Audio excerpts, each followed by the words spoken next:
तर बोगस मतदारांचा मुद्दा हा फक्त काही विरोधकांनीच लावून धरलेला आहे असं नाही, तर सत्ताधाऱ्यांनी देखील बोगस मतदारांच्या मुद्द्यावरती बोट ठेवलेलं आहे।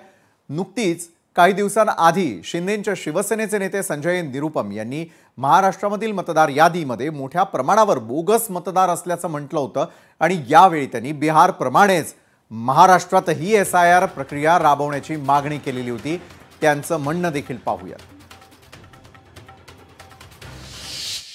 महाराष्ट्रामध्ये पण खूप सारे असे फर्जी मतदार आहेत।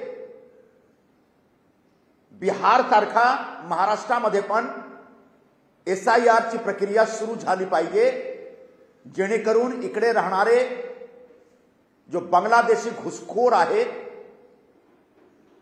ज्यांनी स्वतःच्या नाव महाराष्ट्राच्या मतदार यादीमध्ये टाकलेलं आहे, त्यांची आयडेंटिफिकेशन झाली पाहिजे।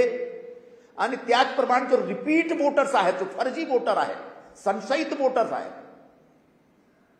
असे खूप सारे आहेत। मला माहित नाही किती आहेत, पण महाराष्ट्रामध्ये पण लवकरात लवकर एसआयआर ची प्रक्रिया सुरू झाली पाहिजे। आता ज्या एसआयआर प्रक्रियेबद्दल संजय निरुपम बोलतायत, ती एसआयआर प्रणाली नेमकी काय आहे ते देखील आपण अगदी सोप्या शब्दांमध्ये जाणून घेणार आहोत। तर ही एसआयआर प्रक्रिया किंवा पद्धती नेमकी काय आहे त्यावरती एक नजर टाकतोय। मतदारांची यादी नीट तपासण्यासाठीची प्रक्रिया म्हणून या प्रक्रियेकडे पाहिलं जातं। निवडणूक आयोगाचे अधिकारी घरोघरी जाऊन मतदारांची नावं त्या ठिकाणी जाऊन तपासतात।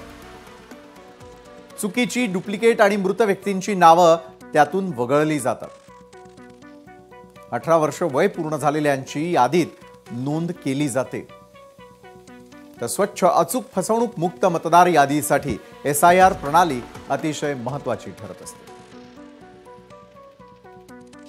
तर काय आहे एसआयआर